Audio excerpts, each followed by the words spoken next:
Hi, I'm Bradley. And I'm Brendan. And on today's episode of Story Proof, we are talking about the Lego Movie from 2014.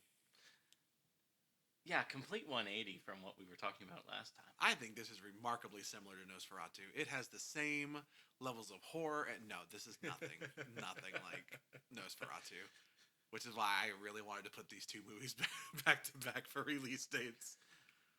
Yeah, perfect juxtaposition of these two. One dark, gothic, slow. The other one Nosferatu. Yeah, I know. Just off the bat, we both really enjoy this movie. Dude, the first time I watched this, I'm like, this is a kid's movie. After 10 minutes, I'm like, this might be the greatest thing I've ever seen in my life. Yeah, watching it back recently to prepare for this episode, I found myself. It's been a while since I watched it, but I found myself really surprised by just how smart and clever it is. Right? And it is funny in a very nice way where it's pretty much funny throughout. Yeah. Like, it's got especially funny moments, but this movie just does not let up with how entertaining and just a fun time that it is. Yeah. Plus, you've got this. The animation style was so different from anything you'd really seen up till that point, and it's very fun in the way that they choose to animate things. Yeah, it's extremely creative. The Yeah. fact that every single thing is made out of Lego bricks seems like a simple idea, Yeah. but it's even stuff like the running water and bubbles and everything. Literally, the only thing I think I see in this that is not made out of an actual Lego in the animated section is when Vitruvius shows back up at the end and his wand is like a sucker stick. Yeah. I think that's the only thing that's not like actual, or the stuff that's from the real world, like the penny, the nail polish remover, stuff like that. Yeah. But it's so fucking creative. The writing is very, very funny. The cast in this movie is stacked. Holy shit. Yeah. Dude, and like top to bottom, all across the board. I mean, freaking Jonah Hill and Channing Tatum are in this movie, and they literally have 2 scenes together. Yeah, they're like so far to the bottom of the cast list because they only have like 2 lines. Shaquille O'Neal, I think, has literally 2 lines. Yeah. Y'all ready for this? Oh no, they were ready for that. I'm pretty sure that's Shaquille O'Neal's entire voice thing in this. And then you got the top billing, obviously. You have Chris Pratt, who was kind of in the height of his like rise to stardom. At this point, he was in the middle of Parks and Rec at this time, and this was. When did I believe this is right after Guardians. I was gonna say Guardians came out in 15 or 14, right? So this was about the same time that Guardians would have come out and really cemented his. And this was a year before Jurassic World came out. This was the same year as Guardians. Yeah. 2014. So this was right when Chris Pratt hit his peak. Yeah. And then you have Elizabeth Banks. Will Arnett is in here as Batman. Morgan Freeman, Will Ferrell, Nick Offerman, Allison Brie, Liam Neeson. Can't believe we waited that long to mention him. He's so far down the cast list because it's so stacked. The ones I really like are when the Star Wars character shows up, because you do have Anthony Daniels and Billy D. Williams as C-3PO and Lando Calrissian. Yeah. And yeah, Shaquille O'Neal playing himself. Will Forte is in this for a little bit. Dave Franco, Jake Johnson, and Keegan-Michael Key are some of his co-workers. You know, the ones who's like, I love chicken wings. Yeah. Like, they're in it for a line. Like, one line. Oh, yeah, that guy. I know who that guy is. Yeah. He tries too hard. He's trying too hard. I think the people who really sell it for me, are Morgan Freeman and Liam Neeson. Because Liam Neeson does good cop. He does bad cop.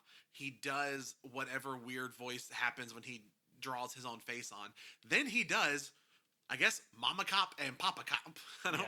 His parents in this, and it's so funny because the mom is so clearly Liam Neeson doing the mom voice, and it's fucking amazing.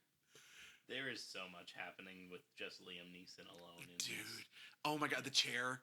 The fact that's such a recurring. You know what? That honestly, we saw Beetlejuice recently, the second one. Yeah. And in that movie, Willem Dafoe is like the detective character, and his thing is like the coffee cups. He's like constantly just switching the coffee cups. This one, Liam Neeson's the cop, and his thing is like throwing or kicking the chair. And it's so funny. There's the scene where he's like, they got away, and you see someone in the background come up and put his chair down. Like, the assistant knows, I've got to put the chair here because he's got to kick it here in a second. And he's like, no, they got away. Goes back, kicks the chair. Oh my god, it's so fucking funny. And some of the animation stuff in this, especially when they're doing some of the building sections, dude, it's so fast. Like it is so fucking fast how everything is going, and again, it's just so fucking creative. This movie is excellent. I will say, I this movie came out when we were in college, and I went to there was a girl I was dating, and I went over to her house for a week, and they put this movie on to have the kids watch it, and I'm like, oh god, here we go. Dude, I couldn't stop watching it. I think I watched this movie back to back like 4 times. Like literally, when it was done, just played it again. It's so clever. It's so good. It's so good. much fun. This movie could have easily been just like all the other sort of like name brand cash grab movies that have come out in the last 10 years or so, like the Angry Birds and everything else like that. But it actually tried to do something clever with it. Yeah. And it's just, I appreciate that. Surprising amount of heart too. Yeah. Like it's this is good shit. This is really good shit. I will go ahead and say we were talking about the first one. I have not seen the second one. I haven't seen the Batman movie. I haven't seen the Ninjago movie. I have not seen any of those. I did not even know there was a Ninjago movie. That one I think is completely unrelated, to be honest. But the only thing I know from the Batman one is him doing the no, no, no, no, no, no. That's the only part of that one that I know. But yeah, this movie, I believe, was the first one. The Ninjago one, again, may have come out previously. No, this was the first one. Well, they also had like the Bionicle movies way back when. Those are based on Lego properties. Yeah, but those aren't a part of this universe. I thought you were about to say those aren't good, and I was about to throw my iPad at I've you. never watched them. So They are perfection. They're really not, but I haven't watched them in a long time. I haven't even thought about Bionicles since like middle school. I dream about it constantly. I miss those days. I fucking loved Bionicles, man. Like the first 2 generations of them, fuck yeah, dude. I had all of them. Even the little dudes who launched the disc, fuck yeah. I played the computer game. I remember when we were in like gym in middle school, you guys would all have them, and they would just fuck yeah, dude. My mom and grandmother used to buy me Bionicles from the local Food Lion, like where they have the magazines and shit at the checkout. They used to have. They look like the things that hold soda cans where you pull one and the next one drops down. It was like that with Bionicles, and she'd be like, "Oh, gotta get the green one. Oh, gotta get the white one." Same kind of thing where she used to buy me Dragon Ball GT VHS tapes from Dollar General. Yeah, that tracks.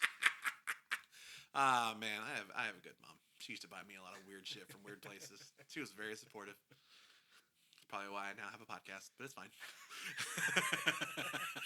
Oh, come on. We do this for the fun. This movie also is one of these that very, very much was very profitable. It had a budget of around $65 million. Box office was $470 million. This thing was met with, like, as you said, the box office success. The critical acclaim was out there, man. I remember I've talked before about my being into, like, the award season and the Oscars and stuff like that. Obsession is the word you're looking for, but go ahead. It's not obsession. Yeah, by the way, I want to go ahead and throw out real fast that the other night, Brendan and I were playing the Blockbuster game against each other, and it was like, Oscar movies. I looked at him, I'm like, dude, just take the card.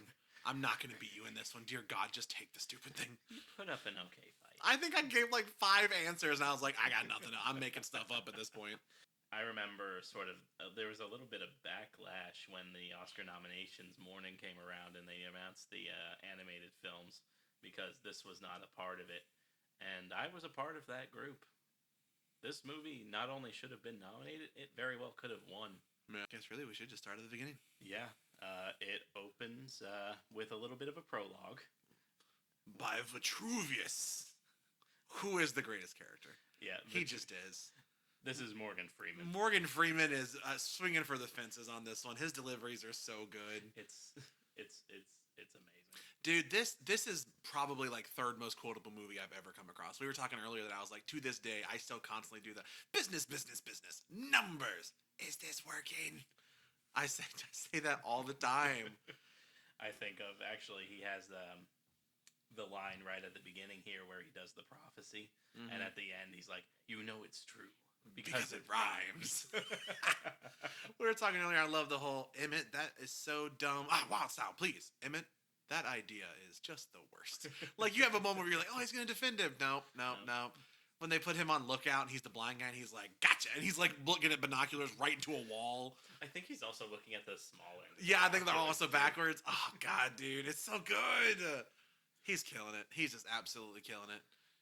So Vitruvius is here in his little lair. It's weirdly like underworld-y, almost like it's a lot of fire. It's almost like Yeah. Mustafar or something. So I think that's closer than Underworld. so so you think like, okay, you're going to go into like the villain's lair or something. The way that this is built up with all this fire and magma and everything else, and all of a sudden, nope, you got Vitruvius sitting there, and then President Business comes marching in. President Business comes kicking his way in, trying to get to Vitruvius because Vitruvius has the Craggle. The Craggle. The Craggle is our secondary MacGuffin for this movie. Yeah. Uh, we don't know what it is here yet. It's just the Craggle. We know it's apparently this all-powerful weapon that's going to allow President Business to make everything exactly how it's supposed to be. Yeah. When you find out what it is, you're like, oh, son of a bitch. It's so good. It's good. It's funny. But yeah, they do throw around the idea of something called a master builder early on. And Vitruvius, dude, he's wrecking shit, man. He is just absolutely wrecking shit. And then, President Business blinds him. Yeah. President Business also, there's a funny thing where whenever he goes from his regular form into like his evil president form, he just gets really big feet. Yeah. Like, he's still a Lego figure that is still the same size as all the other figures, but all of the attachments go into his feet, so it makes him, like, really, really tall. Yeah. It looks so fucking funny, like a flaming headpiece.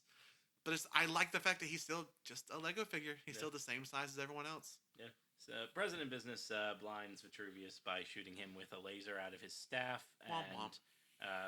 he starts to do his villain monologue about how nothing can stop him now, and then Vitruvius is like, wait, I've got a prophecy. And his eyes light up. Yeah, and it sounds so important. He talks about how there's going to be a savior who will be like the one great master builder, the guy who can save everything. And he's going to be the special, the most awesomest, coolest, bestest person in all the world. He doesn't say it in those words. He says it much cooler. Only by a little bit. Yeah. He just knows, but this is the thing where you know it's true because it rhymes. Yeah. And it's funny because it's like, you know it's true because it rhymes. And it zooms out for a minute, and Business just fucking kicks him off. I mean, it's like he kicks him, and Morgan Freeman's doing the sound as he's fucking falling. Oh, it's so good. And then we get I don't know why they chose the arbitrary date of 8.5 years later. I don't know. I have wondered if that's a reference. I just don't know. I kind of looked it up and don't really see much about it. Yeah, I don't know. Maybe it's because of what the ultimate framing device of this whole story is, and it's just coming from that framing device's mindset. Mm-hmm. But I don't know. Either way, we cut to 8.5 years later, and we meet Emmett, our main character. Emmett Brakowski. Emmett Brakowski. And this is the character voiced by Chris Pratt. He is the most basic human Lego thing ever. He is just... Yeah, there's just nothing there. He has no real personality. He's Guy from Free Guy. Yeah. He's literally the Lego version of that character. That Gets up, does the same thing every day, watches the same show. Good Lord, is Free Guy just the Lego movie? Yeah, he literally is Emmett. I mean, he's Guy. That is a perfect way to describe it if you've seen Free Guy. Yeah, like literally an NPC going through the motions, same thing every day. Good morning, plant. And then I like when he's in the shower. That's a weird statement, but I like when he's in the shower, and that's where I was talking earlier about like the bubbles and the water. The fact that it's all Lego pieces is good. Yeah. And it is very clear when he goes to buy coffee and they tell him the price is something obscenely high, and he's like, "Awesome!" Speaking of awesome, the song. Oh my God, this might be the catchiest song of all time. This song was everywhere when this movie I came know. out. I think it might have won the Oscar for Best Original Song. I do know it was nominated. Sure. Everything is awesome. Hello, copyright. Oh my God. I didn't sing the whole thing. Yeah, everybody I feel like knows this song, even if you've somehow not seen this movie. I think it's just kind of was out there so much long through that you know it through osmosis. Yeah. So I will say they do something kind of interesting with it, where it's playing as he's going into work and he's going through his bit of his morning routine, and then he gets to the site because he's a construction worker, Yeah. and they're playing the song, and it's like the regular version of the song, and it's all super catchy, and they're all working together, and then it cuts to like such and such hours later, and it's like And- a music video for the song, like the construction team, they're done with the thing, and it's like a slowed down halftime version of the song. Yeah. You're just like, what the fuck? Is this what they do every day? Yes, literally every day. Basically, you see throughout the morning as Emmett goes through his day, he has a very specific set of instructions that he follows, and this is what all of society follows. They wake up, they drink their coffee, they spend time with their friends. Emmett doesn't have any; he spends time with his houseplant. Yeah. So they watch a show called "Where Is My Pants?" Yeah, honey, where are my pants? And everyone laughs like it's the greatest joke ever told. And that's the only thing this show is. I love the Emma Wild style freaking barges in. She's like, here's your pants. It's all done. Show's over. Like, that literally is the entirety of the show. So eventually, the point Wait, is let's do that line again. You just said or like 14 times. the point is to show that Emmett is, one that always goes by the rules, follows the instructions, everything else. So at the end of the day, after the big music video ending, Yeah. everybody, all of his construction worker buddies are like, "Hey, I'm gonna go get some wings or something." Like Yeah, that. they're all Like, going to go out, and they all have a thing. Yeah. They all like chicken wings, or I can't remember what the other ones are, but they all like have a thing about them. Yeah. So Emmett's like trying to throw himself into the situation, like, "Hey, I like wings. Hey, I like this. I like that. Hey, you want to do this? Want to do that?" And then he's like, "Hey, I'll catch up to you," because his instructions go flying off Yep. into the distance after he bumps into something, and so he goes to get his. He goes to get his instructions, and literally, you see a figure in the back like do a ninja whoosh by.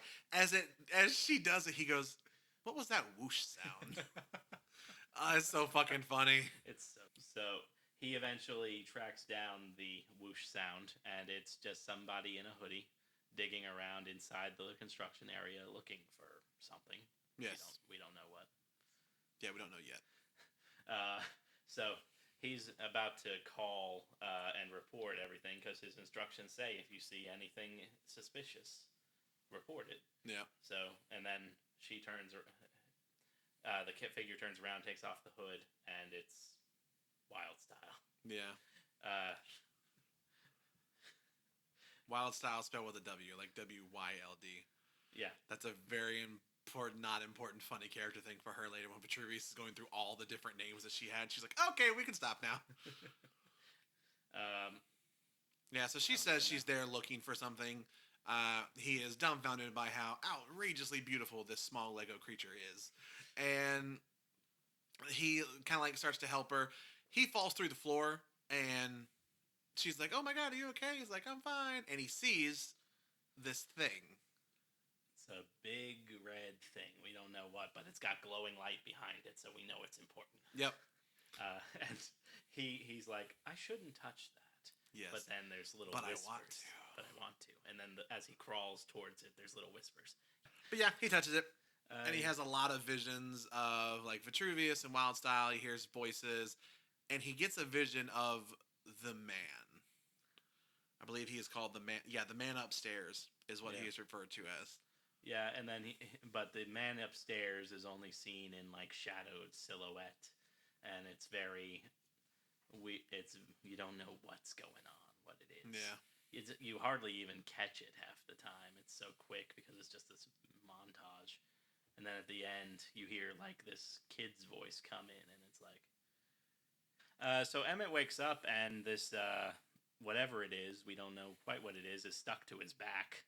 Yeah, it's a funny way they tell you or show you that thing's stuck because he like wakes up and he's being interviewed by good cop / bad cop, and they're both going back and forth. Now the reason it's good cop, bad cop, and the reason it's really funny is because it's the same person, same figure. He just flips his face around. Yeah. So like Lego heads, you can like spin it around, and some things will have like different facial expressions on different sides. Yeah. So one side's really nice, and Liam Neeson's doing it like a nice voice, and the other side's got the big aviator sunglasses, and he's doing a scruff mean voice. Yeah. So this is where the chair kicking starts. He keeps talking about like you have the piece of resistance. I don't even know what that is. We know you have it. How do you know? Because it's stuck to your back. What? And then it like zooms out. He's like freaking out. Get it off! Get it off! Get it off! So yeah, they have just the what zooms out. What? Oh my god, this is good shit. But yeah, it zooms out and he's like, "Don't worry, we're gonna help you. We're gonna help you. Oh, you are? Yes. Guys, hold him down." And there's this like big machine thing that he's held in. It's another thing where it like zooms out. He's like, ah, and zooms out, ah, zooms out, ah. Yeah, and they have I think they have the actual X-Acto knife here, where they're gonna use it to cut him off. Yeah, they get. I don't remember what they call how they refer to it. Everything that's actually like real world in this movie is referred to in some like ridiculous way. Yeah. So, like to make it sound more important, like it's a part of this big fantasy thing. Yeah. What's the Nail Polish? The Polish remover of Nail. Yeah, it's nail polish remover. Yeah.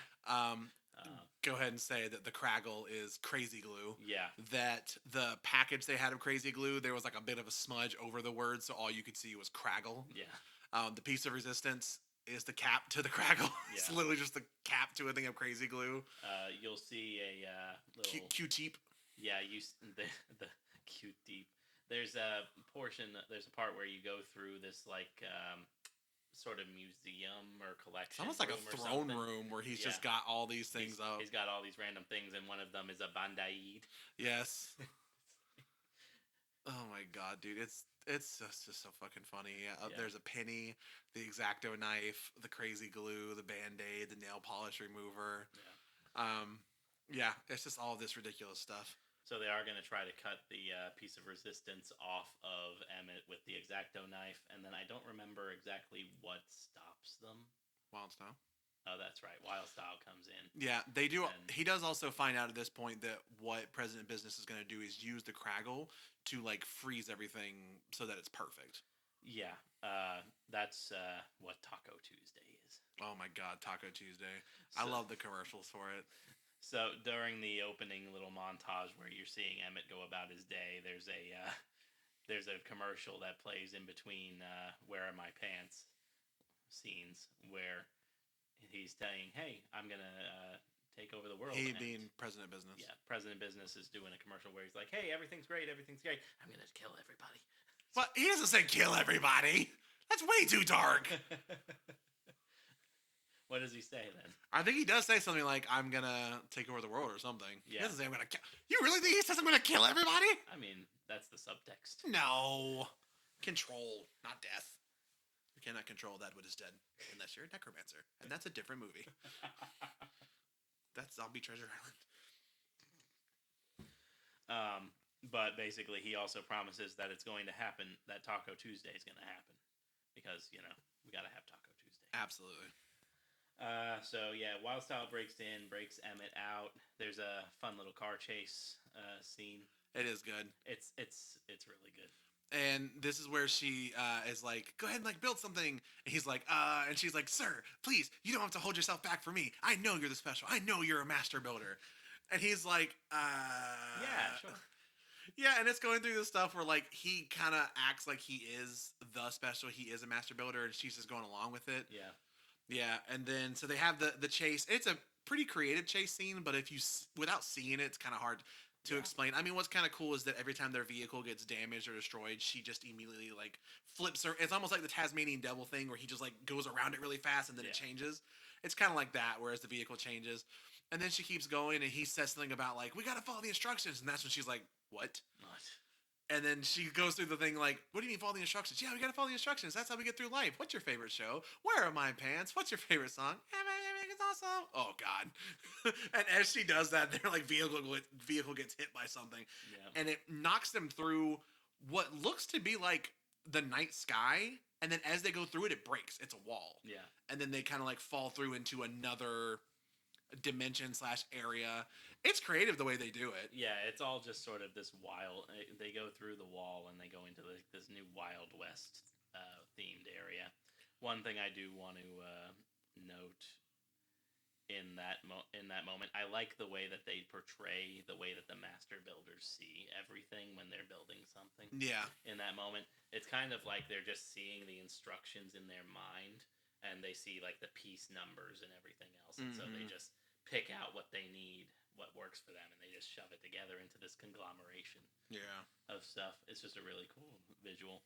Also, the way that they use they portray fire is really fun for me. I like it. I love the way that they do fire and explosions in this movie. Yeah, all the Lego pieces. It's so creative, man. Especially the fire, the liquid, anything like that. I just get a kick out of. Yeah. This is the thing where he's like, no, they got away. And you see the assistant in the back running up with the chair to place it. Time for him to kick it. And then kicks it. And doesn't he kick it just enough that the assistant's running away? I was going to say, I think he gets hit with the chair, yeah. Where they first go into the wild West. Right? And there's a funny thing where, like, they fall down and she lands, like, boom. He's like, ah, boom, lands. And he's still screaming. He's still like, ah. All his face is my fucking mic just probably redlined on that one. His like face is like up against the thing. He's still screaming like he's still falling. Yeah.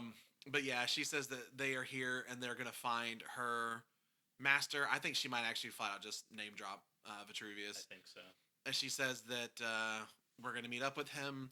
They go into like the Wild West saloon, and Vitruvius is off playing piano, which is also funny because he has the Lego cup hands. Yeah. I like that the tune he's playing is just a Wild West version of Everything is Awesome. Oh my god! And then like they walk in the saloon, it's that thing where they swing open the doors, and freaking Emmett's like, "Yeehaw! Howdy how! I'm a cowboy." And then she's like, "Let me handle this." And she comes in, doesn't say a word, and just goes into a pot. Bing! Yeah. You hear one voice go, "Now that's a lady," and then everyone just goes back to doing what they're doing. Oh, it's so fucking funny, man. So God, dude, if you haven't seen this movie, please go see this movie. Yeah, it is stupidly fucking funny. It's so good. But they meet Vitruvius, and they're like, "We're looking for Vitruvius," and he's like, "I think we're looking for a master builder. I don't know a master builder. We're looking for Vitruvius. Meet me upstairs in 10 seconds." And then he goes to start walking, immediately fucking falls. Yeah. Yeah, it's funny that he is still competent yet remarkably incompetent. Yeah. So they meet upstairs and then they go through it is funny where he's like, "You found the piece of resistance?" And she's like, "Yeah." And he's like, "Wildstyle, you are the special. You are the most powerful. You are the most, actually, he's the one that found it. Oh, Emmett, you are the special." And each time the way that the camera kind of does that sort of, oh my god, I am so important. Yeah, the super dramatic push in on them. Oh man. And then Wildstyle bursts Vitruvius's bubble and is like, "Yeah, says he's not even a master builder. This guy ain't a master builder. He's nothing special. He follows the instructions." Ugh. Yeah, but this is where he does mention seeing the man upstairs, and that's where they're both like, "Holy crap, we didn't know anyone had ever actually seen him or didn't know that was a thing." Yeah, because they visualize it by going in, like Vitruvius somehow goes into Emmett's mind, and it's just this barren landscape. Yep. There's nothing there. Oh my god. Yeah, he's like rowing the boat through the emptiness. He's like, "A lot of space in here." And then they go through the creativeness, and this is where I'm gonna let you. At some point, the couch. They say that they asked him if he's ever had a single creative idea in his life. Yep. And he's like, "Well, I did come up with a double-decker couch once." Yeah, and he's like, "Yeah, if you have friends over and you got like 3, you can fit on the couch. But if you got more than 3, what are they gonna do? Behold, the double-decker couch." And the way that they visualize it is that it kind of like little ghost blocks come zooming in and form the idea in his mind, and they both just look at him quiet. And that's where Wildstyle's like, "That is the dumbest. Wildstyle, please, we got to be supportive." Emmett, that idea is just the worst. Yeah. It's so good, man. It's good. The timing is so good. And then when he goes to send the message to the other master builders, he like takes messages, attaches them to Lego birds, and throws them like kind of into the window. Dude, they fall apart. Like somehow the message gets out, but he just murders these Lego birds by launching them through a window. And then there's something that like scares Emmett, where he forms a picture of like a hand in his mind. Yeah. And that's where they find out that he has seen the image of the man upstairs. Yeah, which is what makes Vitruvius be like, maybe you are really special in some way. So they just kind of drag him along on their journeys. Yeah, and then there's the thing where when they first come in, there's one guy. I think it's just supposed to be kind of stupid funny, where there's one character that looks up and it goes like, yeah, yeah, like this weird Wild West noise. I'm so sorry for that.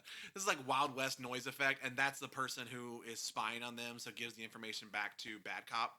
Yeah. So then, as they're upstairs, Vitruvius is like, your training begins now. Boom, boom, boom. We're the police. Your training begins later. Let's go. Speaking of Bad Cop, we had a scene right before this where he's being reprimanded by President Business pretty good for losing the piece of resistance and the special. Multiple times. Multiple times, yes. So this is where you get that scene of him going through his little throne room, like museum thing, where you get the Band-Aid and the knife and all that. And so he's telling him about Taco Tuesday, and Taco Tuesday isn't actually Taco Tuesday. It's like an acronym for basically freezing everything in place God. and making everything perfect. Hold on. You're gonna look it up. Jesus, come on.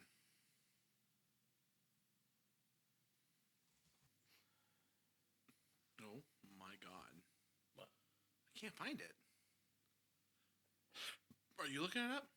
You want me to go to the movie and actually look it up? I'm not gonna lie, I'm starting to think that's what I'm gonna have to fucking do. Because everyone's just talking about what what it means, not what. Tentacle arm, Craggle, outside sprayer. Oh The yeah. S is silent. And it's taco with a K. Yeah. Okay. That makes it feel better. I wanted to say what it was. So yeah, it's here that you find out kind of that President Business really wants to just kind of freeze everything in place and make everything perfect. And so he threatens to throw Bad Cop out a window, and Bad Cop's like, "I know you want to throw me out the window, but please don't." Please, sir, don't. And so and then President Business reveals that Taco Tuesday isn't actually about tacos. Nope. It's about, The Craggle. the Craggle. Yeah, and what does Taco Tuesday stand for? Tentacle arm Craggle outside sprayer. The S is silent. Taco with a K. Yep. Taco Tuesday. So yeah, he has this idea that he's going to use the Craggle to make everything perfect, his version of perfect. So he says, you know what? Your weakness is the side that's been holding you down. So they flip around to Good Cop, and he uses the nail polish remover and the Q-tip to wipe away the Good Cop side. And he also has Good Cop / Bad Cop's parents here, both voiced by Liam Neeson. And they're so, like, kind and sweet. There's a funny scene where he's like, Dad, if you could just move a little closer to Mom. Okay, and then Mom, you could no, Dad, why are you moving? I didn't tell you to move. Nope, you stay right there. Oh my God. So he brings in, oh God, what are the things that he brings in? The actual tentacle dudes. Yeah, I don't remember. It's The perfectors. Oh no. Don't edit this part out. It's good for people to hear what we go through in this. No, this might. It's micromanagers. Micromanagers, that's it. And they always do this micromanager voice when they come out. Yeah. I'm doing a lot of weird noises in this one. I'm so sorry. So they come out and they fix everything. So there's like the big tentacle things, and they come out and they move everything just right. And then he hits him with the Craggle. Yeah. So he has everything perfect, and he's like, Bad Cop, you got to prove yourself. And the dad's like, son, don't. And he flips around the bad cop. He's like, I've got a job to do, Dad. And then he sprays him with the Craggle, and now they're encased in crazy glue. Yeah. So he's officially Bad Cop. No more Good Cop. Nope. And this is where we pick up with the cops having tracked the piece of resistance to Wild West town. Yep. And so this ridiculous fucking chase scene. Again, it's another great chase scene. It's so fun. There's a lot that goes into it, but ultimately it is just they run away. Yeah. There's a lot of more creative like building and everything else with the Legos, and Emmett has his greatest idea in the entire movie. They're on a cart that gets a wheel blown off, and they're like, Emmett, do something. And Emmett's like, You need something that spins around. Put the wheel on something that spins around. And his head slowly. Yeah, starts his head spinning starts around spinning. as He's he like, thinks. "Hey!" And then he pulls his hat off, pulls his hair off, and sticks the wheel on his head, and then jumps in the wheel is. It You works. know what? It works.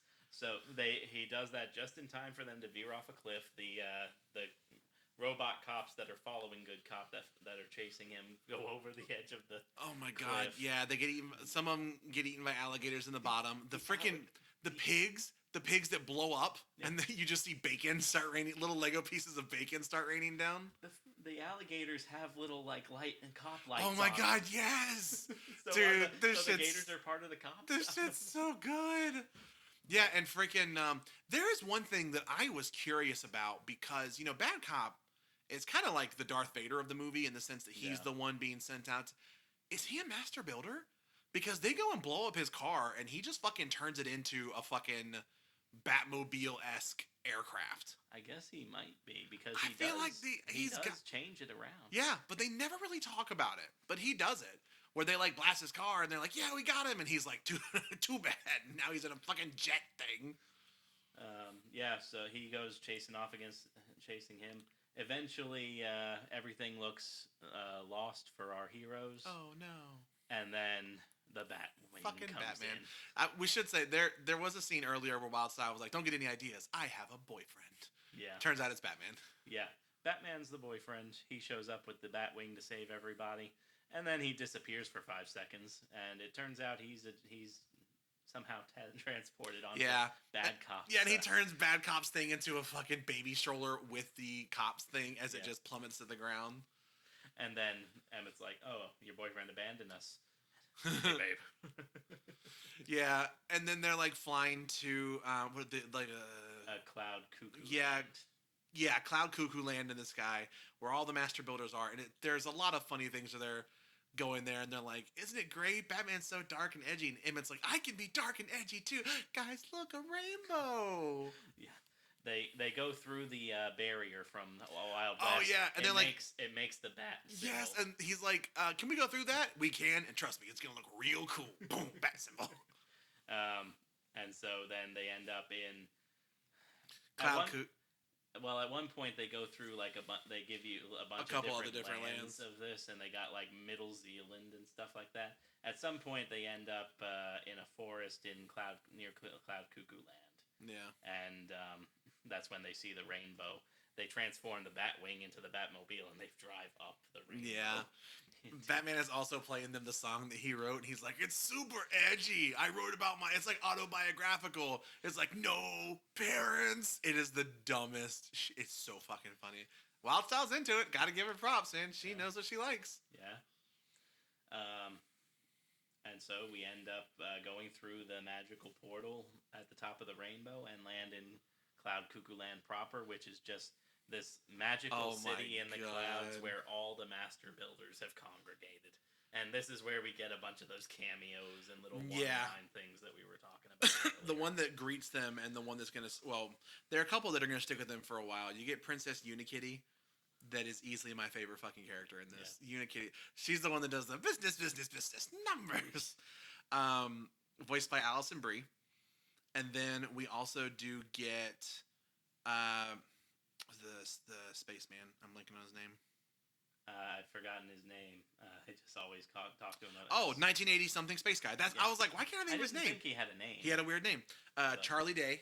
Yeah. So, Perfect. half the freaking voice cast of the Super Mario Brothers movie is voice cast in this movie. Yeah. So you do get him. You do also get, I will say this one, I watched this movie a lot of times before I knew that Nick Offerman was Metalbeard.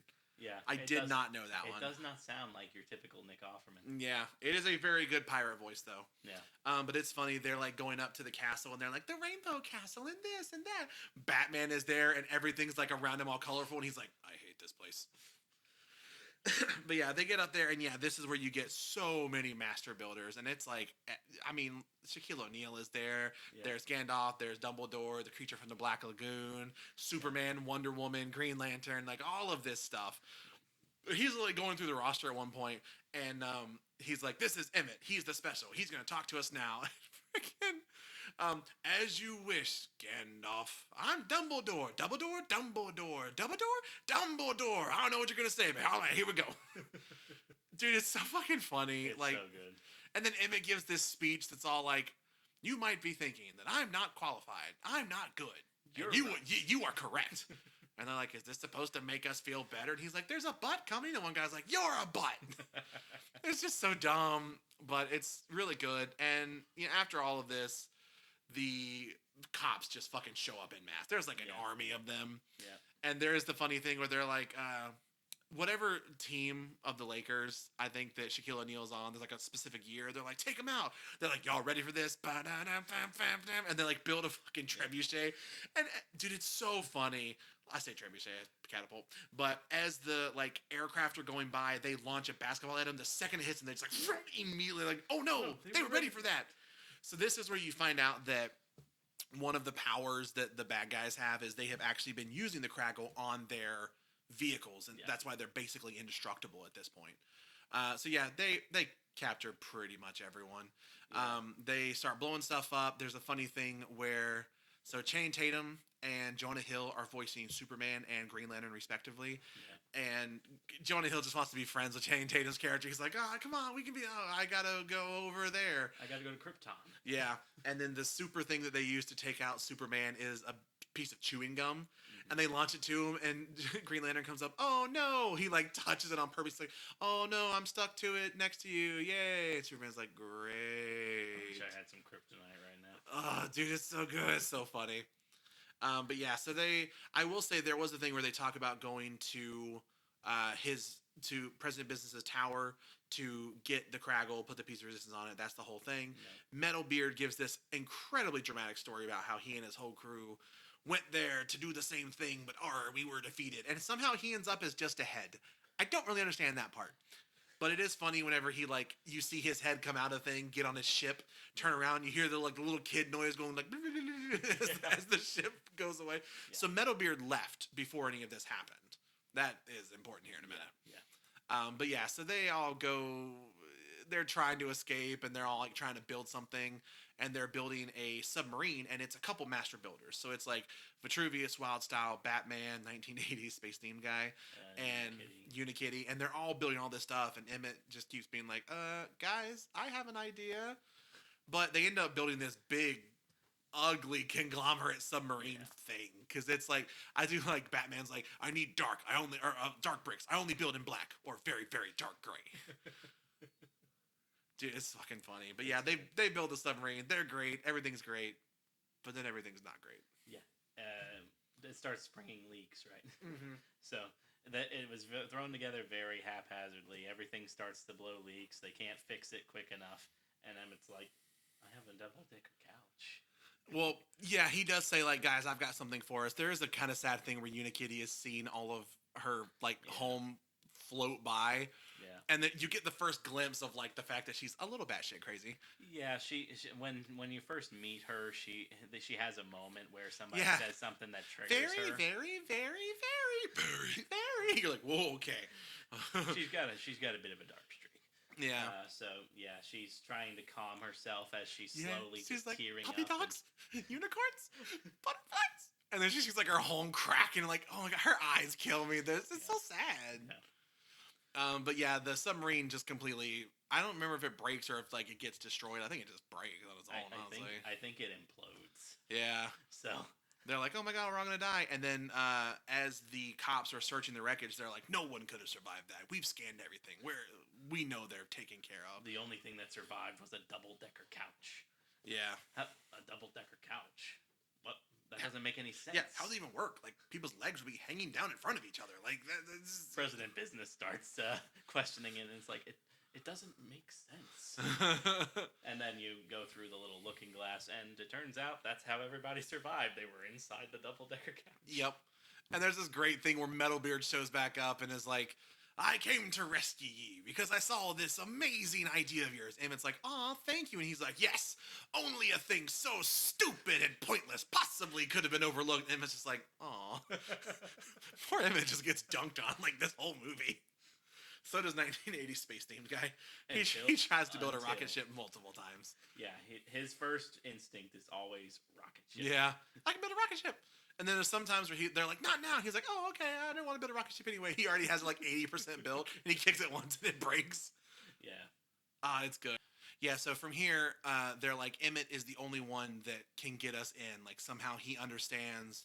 Because Master Builders, the thing is they're all so unique and they're all on their own. And Emmett's like, yeah, when we work together as the construction team, we would all be working on the same thing. We could build skyscrapers. We could do all this great stuff. Yeah. So maybe you guys need to, follow the idea a little bit more. We do also find out that the Master Builders are all being locked up in President Business's tower. Yeah, tower lair thing. Yeah. And they're all being put in these little chambers that harness all of their master builder energy, and that's how he's building all of his stuff. He's getting all of his creativeness from them. Yeah. And there's a funny thing where, like, it's like a Dumbledore or Gandalf, because they show them both, and they pretty much look the same in this. Yeah. And one of them's like, we'll never do whatever you say. We'll never follow you. Get zapped immediately. Whatever you say, boss.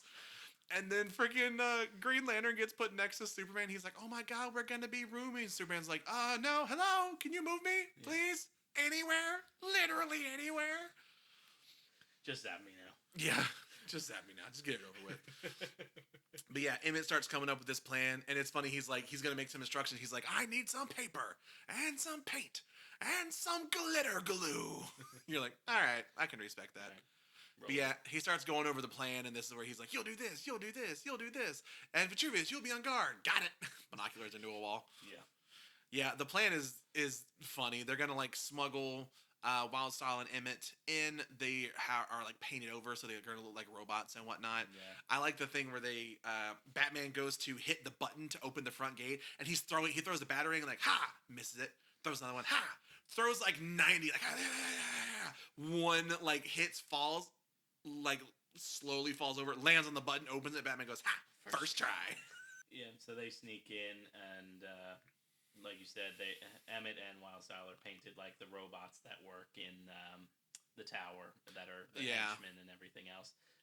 And so it works for a little bit. Yeah, the big distraction is literally Bruce Wayne being Bruce Wayne. Yeah. And it's so funny that they're like, all right, and you'll go in as Bruce Wayne. Batman's like, Bruce Wayne? I don't even know who that is. He sounds cool, though. Yeah. So he goes in to meet with President Business to be the distraction. Fucking Unikitty goes with him. So, yeah, later on, they, Emmett and Wildstyle, they're going, and then all of a sudden, they almost get found out, and, like, all the robots are looking at them, and then Emmett just starts going, like, I'm beatbox. I don't know why I was going to try to do beatbox noises. He starts to do the beatbox, and goes, everything is awesome. And all the robots immediately explode. Oh, my God, I love it. This is my favorite song. And then Wildstyle sings along to... Yeah, they start singing along, and they march back on into their thing. It completely works. Yep. Good job. I love it. All the meantime, this is where we keep cutting back and forth between that and the boardroom. Yeah, so eventually Batman shows up, and they're like, wait, why are you here? Don't worry, I left that cat thing in charge. And that's where the business, numbers. Is this working? Yes. Yay! So that's their distraction, is Unikitty walking around a boardroom full of robot things going, business. Love it. Greatest idea of all time. Perfect. No notes. Yep. And then does Batman screw the whole thing up here? No, it was a trap. Yeah, Emmett repels down. He's just about to put the piece de resistance onto the Craggle, and then all of a sudden all the alarms start going off, and President Business is like, I mean, yeah, I obviously knew you guys were here. Yeah. So this is where everyone's in one room. He's like, henchmen, take them. And this is where Vitruvius is like, yo, I'm still a master builder, bitch. He's got like a little walker. Yeah. And he just starts wrecking all of these dudes. You're like, oh shit, he's putting up a fight. Oh, he gets decapitated. Yeah. Like literally he's wrecking shit. And President Business just frisbee throws a fucking penny through his head, literally cuts his head off. It bounces back at him. And then this is where Vitruvius admits that he made the whole thing up. Yeah. There was no prophecy. He was just like, yeah. No. Yep.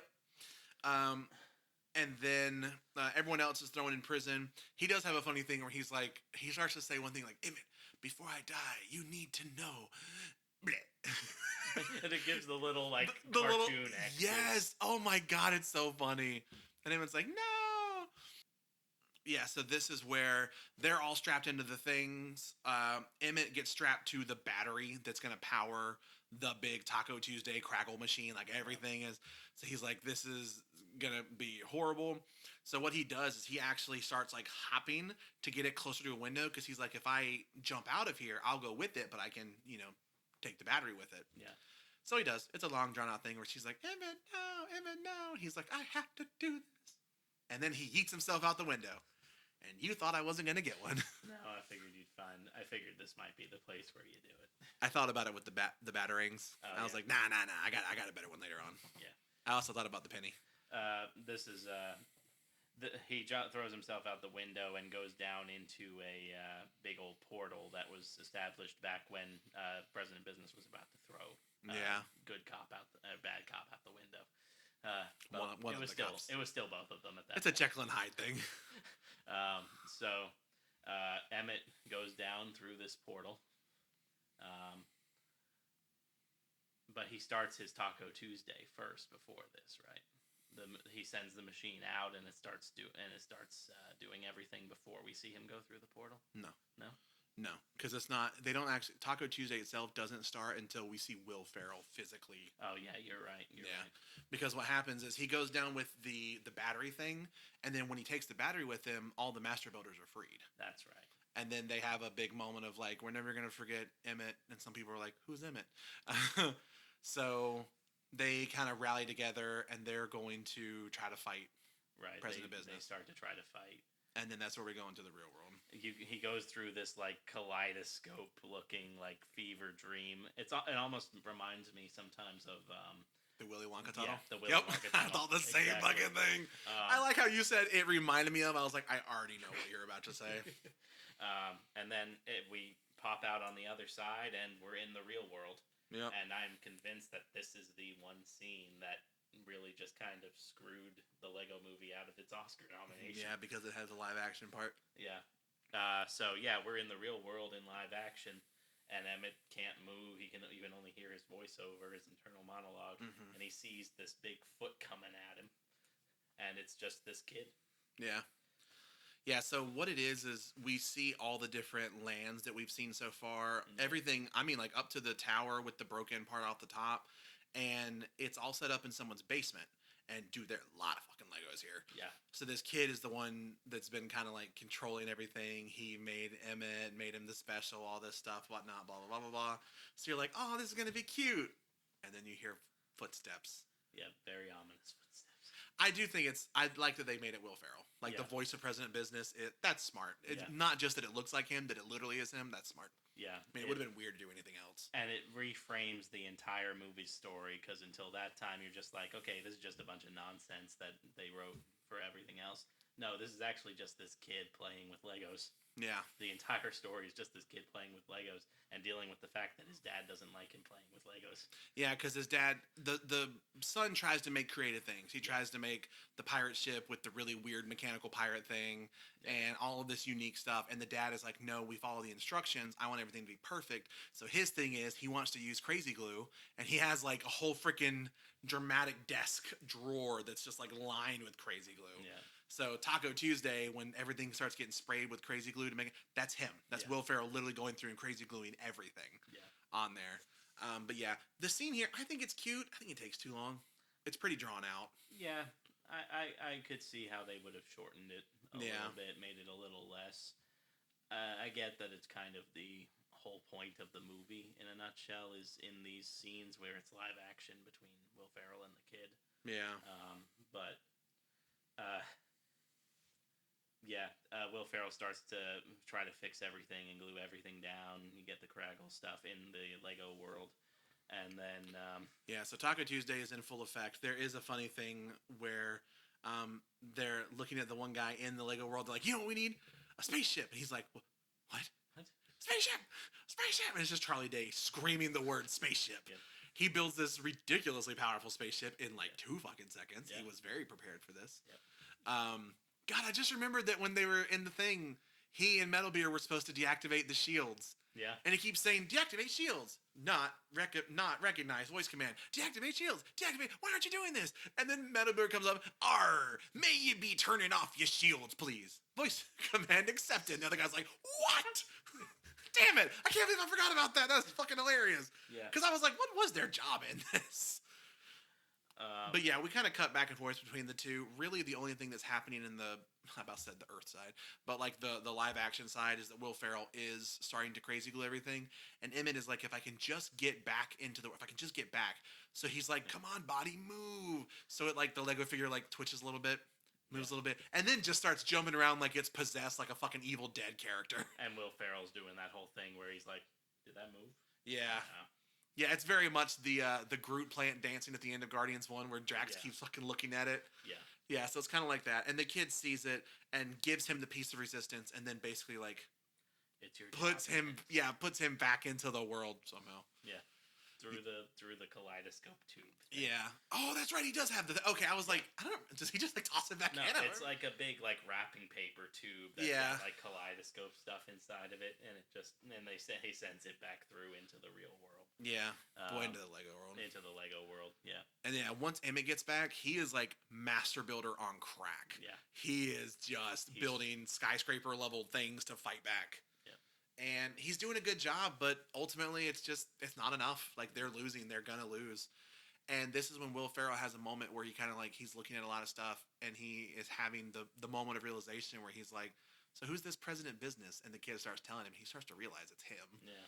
So the thing in the Lego part of it is that Emmett goes up and he's going to use the secret power of the special, and it's just like friendship. It's like him holding out his hand.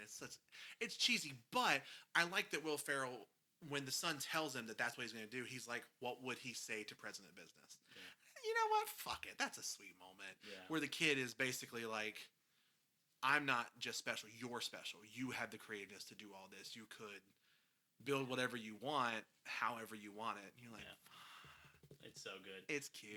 This entire movie, once you realize and see that it is just from the perspective of this kid, recontextualizes everything. Yeah. And it's so good. It is good. That's good shit. That's really good shit. Yeah, the kid and Will Ferrell come to an understanding. They hug. President Business in the Lego world is like, yeah, we'll do this. Good job, Emmett. Well, you know what's weird? He doesn't say that. He doesn't actually say anything here. Yeah. I think that's kind of strange. But yeah, he takes the piece of resistance himself, puts it on the Craggle. Yeah. And then what's funny is then you see President Business with like a flower pot with this like liquid. He's like, whoa, look who had the solution, or look who had the antidote for the Craggle. And in the real world, it's him with like acetone breaking apart the crazy glue. So Good Cop's parents are back, which is nice. And yeah, it's just nice. And really, it's sort of all's well that ends well in the Lego world, at least for now. Yeah, at least for now. The movie does kind of end with Will Ferrell in the real world being like, okay, if I'm gonna let you play with these things, I have to let your sister play with it too. And the kid's like, what? And then it cuts back to the Lego world, and there are these weird, like, big building block things. Are like, we're here to destroy the world. And then all the Lego characters are like, watch out! Like, they're gonna fight them back, and then that's the end of the movie. It's good, man. It's funny. This movie's so good. Yeah, what else can we say about it that we haven't already? The writing is clever. The way that they animate everything is just so good and original. Yeah. And everything else. Like I said earlier, this could have easily just been some lame cash grab sort of product placement movie. Very written off movie. And like there's so much heart behind it. There's so much like actual artistry behind it, and it's just so refreshing, especially in like the mid 2000s when this came down, because there wasn't a lot of innovation happening in animated movies at that time. There was just a lot of, even Disney wasn't putting out like anything. Like they put out Frozen, but that was about all there was at that time in terms of like base animation. I think DreamWorks had maybe How to Train Your Dragon. I think that might have been something that was nominated during this time period. But like outside of that, there really wasn't a lot happening. Yeah. So I don't know. Yeah, this one to me feels honestly a lot in similar ways to the Super Mario Brothers movie, Mm, where it feels like a lot of very talented, creative people got together and they just wanted to like make a fun movie. yeah, Like whether you necessarily think it's good or not, I find both of those movies very enjoyable, not just because of the voice actor overlaps, but very similar feel where it's just a fun movie. It's funny for most of it. And then this one, it's just very enjoyable. It's certainly worth a rewatch. Obviously, I couldn't fucking stop watching it when I first watched it. yeah, This one's a very good time, and yeah, if nothing else, it's just fun. It's just a fun movie to sit down and watch. yeah. I actually do remember the first time I watched it was one day, one night when we were hanging out and we watched it with like your family Yeah, during like dinner or something like that. And I was like, "We're gonna watch the Lego Movie, really?" yeah, But you kept vouching for it, man. Like you had already watched it so many times, like yeah. you said in college and everything else. And I was like, "Really? That? There's no way that can be good." And I was like, "Oh my god, this is great!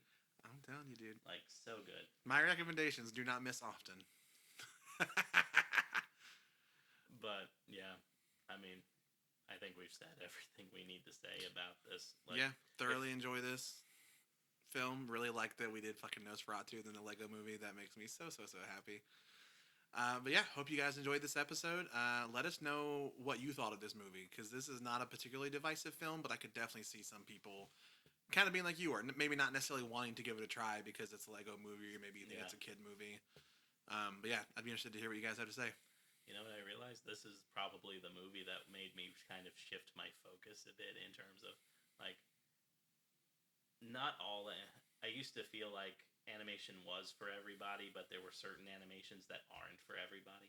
Yeah. Like there's very clearly some animations that aren't for anybody. I Hmm. feel like this was kind of the start of my evolution in that regard. That like A little bit more for everybody. yeah, everything animation for the most part. Like there's still some things that are very clearly just for like kids, Yeah. but for the most part, animation is cinema, man. Cheesy. So cheesy. Yeah, hope you enjoyed this episode. And in the meantime, I'm Bradley. And I'm Brendan. And this has been Story Proof.